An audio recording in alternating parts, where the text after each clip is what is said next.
年間、去年の、ね10月9日に来ていただいたので、どんな年になりましたか？コンペは結構負け続けてそうですか。いて、今日この後お見せする仙台のコンペでようやくこの間ね、すごい取ることができて、今からちょうど30年前に伊藤豊さんが仙台メディアテイクという僕たちにすごい影響を与えたものから、ちょうど30年後にこの仙台でこの音楽ホールをデザインされることになったと。音楽ホールと震災復興メモリアルっていう、その2つのプログラムを合体させてる建築なんですね。で審査委員長が磯崎さんのところにいた青木淳さんじゃないですか。ホールはもはやホールでなくなって、メモリアルもメモリでなくなって、そのお互いが必然的にくっつき合うような、なんかそういう新しい何かを提案してくれみたいな、めちゃめちゃ熱い言葉を書かれていて、でこれメディアテイクの再来じゃんと思った、多分みんな思ったんですよね。でさまざまな人々の思いに寄り添い受け止める場所を作りたいなと。だから一つの何かメモリアルこれですよって押し付けではないなと。ある特別な瞬間に音楽の力によって一つに響き合う、例えば3月11日とかの特別な時にホールの後ろの壁が全部開いて、ホワイエとかロビーとか建物全部が一つにつながって一つのホールになるっていう。建物全体が一つのステージに向かってみんなの意識がわーっと集中する、あるいは音が聞こえてくるから、すごい象徴的なメモリアル的な空間になるわけじゃないですか。なのでホールとメモリアルをくっつけるんじゃなくて、こう重ね合わせるっていうんでしょうかね。2つの機能がピタッと重なる瞬間が訪れるっていう、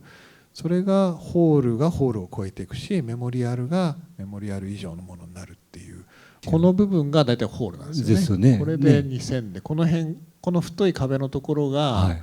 全部開いて、この絵では書いてないんですけど、開いて、こっちのロビーとかホワイエとか屋上とか全部の部屋がとにかく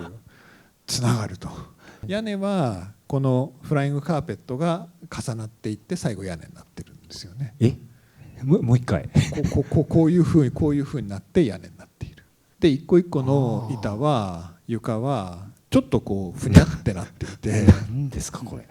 ちょっとふにゃっとなっていることで、こういうちょっとした客席みたいのができたりするじゃないですか。段々席になってて、この手前はリハ室なんでさらにちょっと落ちてるんですけど、ステージレベルと一緒になってるので、久しぶりにめちゃめちゃ練習しましたね、プレゼンは。藤本さんが。そう原稿をまず作って、それを事務所で一人で、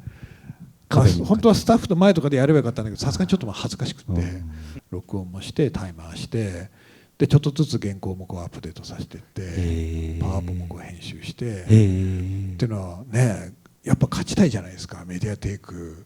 のようなコンペだから。難しいです。僕らと伊藤さんって30年の年の差があるんですよ。ということはメディアテイク取った時の伊藤さんとほぼ僕ら同い年になるんですよ。でそれが結構なんかうわーっと思って、で振り返ってみたら、自分の活動っていうのがかなり強烈に伊藤さんのこのメディアテイクの影響を受けてたなっていうことがなんとなく分かってきて、でこれに僕らの世代は本当に衝撃を、少なくとも僕はね、衝撃を受けて、共感しましたね、このね。当時としては自分のこれからの建築をどうしていこうっていうのを自分なりにすごい考えていたんだけど、そこにこいつが現れた。で僕の中では物